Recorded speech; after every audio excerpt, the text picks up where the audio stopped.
Welcome back to the California Zephyr Adventure, Part 3.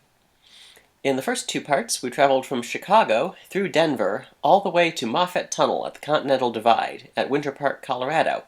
Now we're going to descend from the Continental Divide at over 9,000 feet through a series of beautiful canyons as far as Glenwood Springs, Colorado.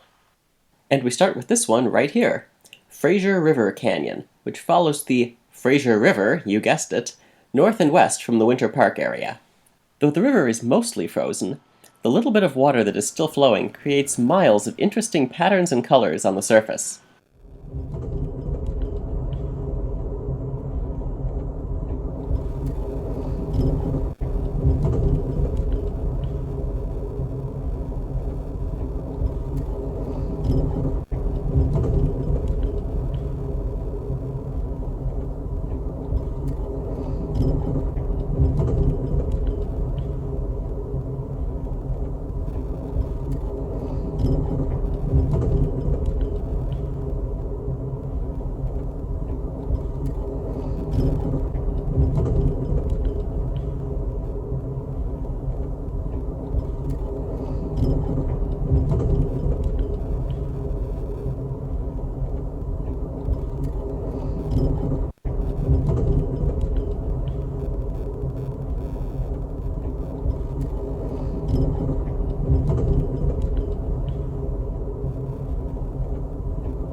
The train soon winds out of the canyon and into a wider valley where sits the town of Granby, the stop nearest to Rocky Mountain National Park. Unlike the Empire Builder, which has a stop in Glacier National Park, the California Zephyr does not pass through Rocky Mountain National Park.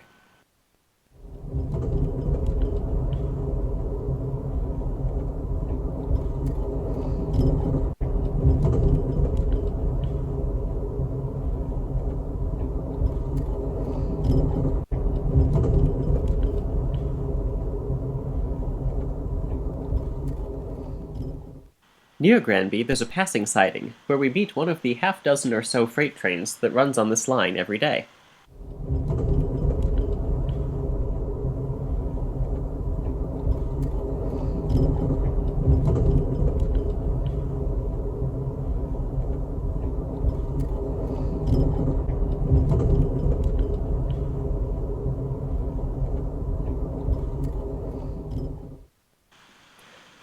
Though the weather is sunny and beautiful today, the snow and ice stuck to the tree branches hints at a recent storm.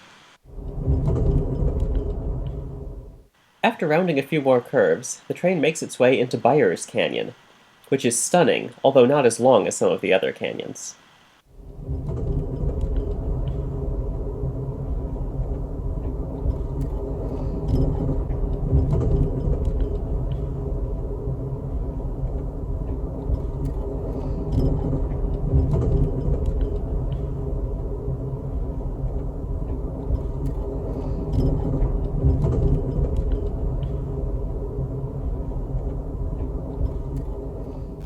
In my opinion, this view is one of the best on the entire ride.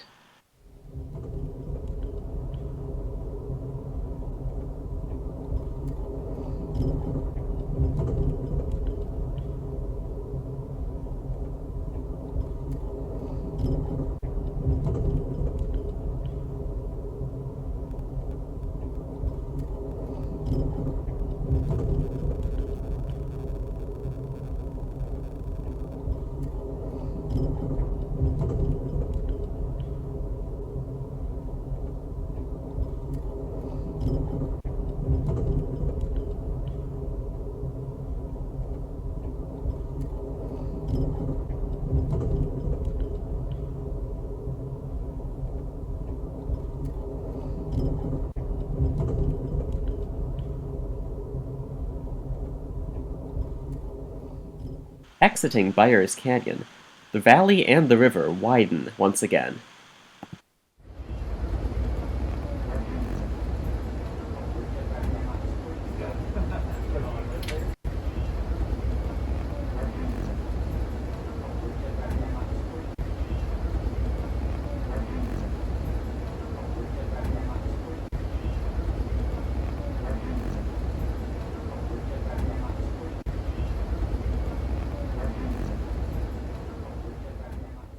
It's not long before the ice and water touches the cliffs again, and we enter Gore Canyon.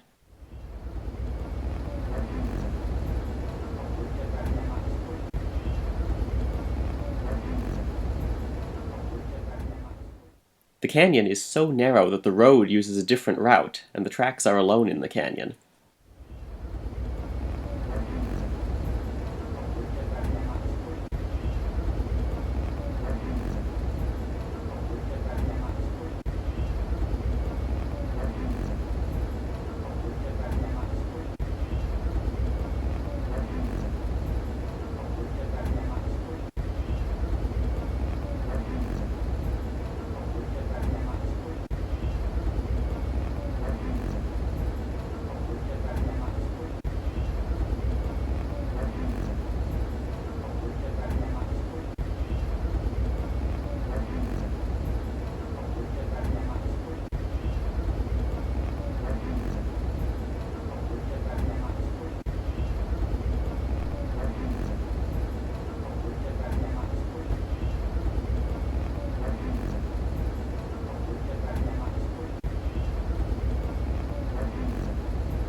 By the time we leave the canyon, the tracks are high above the river.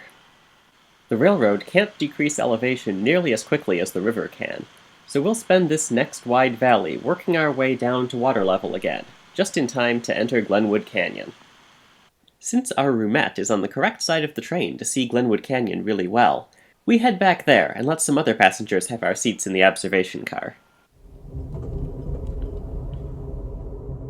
Those cutaways. Mm-hmm.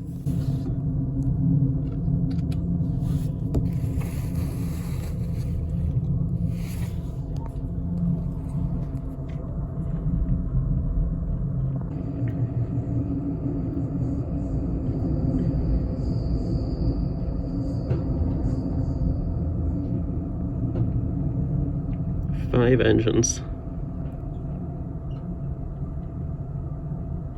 Again, dining car is open for lunch, folks. Please wait to be seated at the doors. First come, first serve. We expect a pretty busy lunch. Once we fill up, it could be an hour, hour and a half before you can get in if we have to go to a waiting list. So if you'd like to get in, no waiting, join us now. Thank you. Are we waiting or are we going? I think I'm going to go.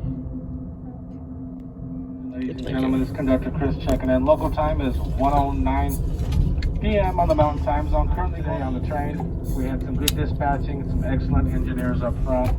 And of course, your onboard crew taking care of you here in the diner. And me, the conductor. The lower level lounge and your sleeper car. We got some good service attendants on board, folks, out of Chicago. Now remember, the crew on board, they're on this train for 6 of the best chefs coming out of Chicago, 5-star restaurants. Some of your best waiters here, folks, taking care of you in the diner. Diners being provided service for the sleepers. Oh yeah, the tunnel. Mm-hmm.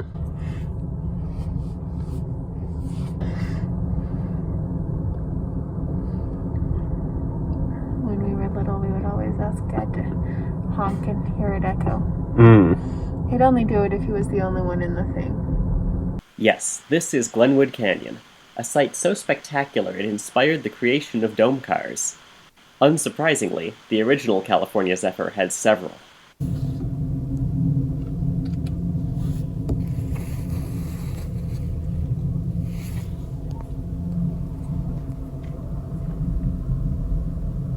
Interstate 70 runs through this canyon as well, but the walls are so steep that the lanes have to be separated, almost overlapping each other.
piles of dirt you see in the river are left over from a mudslide that happened a few months prior. The mud was so deep that it forced the interstate and the railroad to close for a matter of days. Glenwood Canyon is much longer than the other canyons we've passed through today. This is one of my favorite sections of it.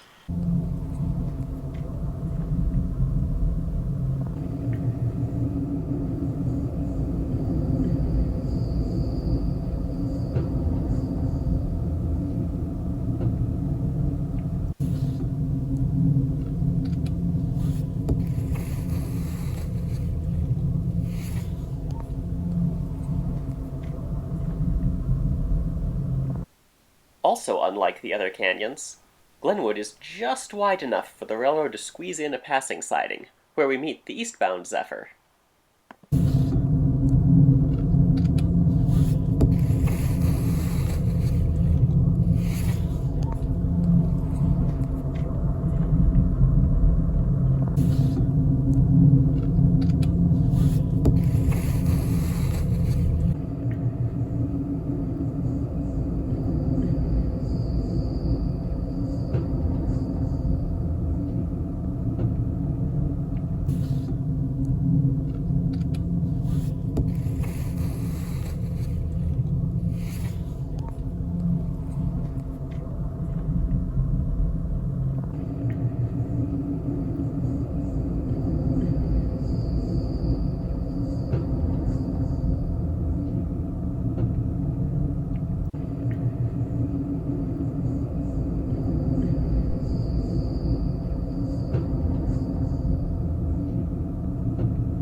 At the end of the canyon, we reach Glenwood Springs, Colorado, a popular tourist destination.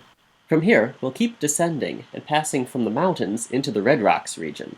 That's all in the next video, including the beautiful Ruby Horse Thief Canyon. I hope you enjoyed this part of the California Zephyr adventure. If so, be sure to let me know with a comment below, and subscribe so you don't miss part 4. You can also check out the channel for more railroading content. Until next time, happy rail fanning.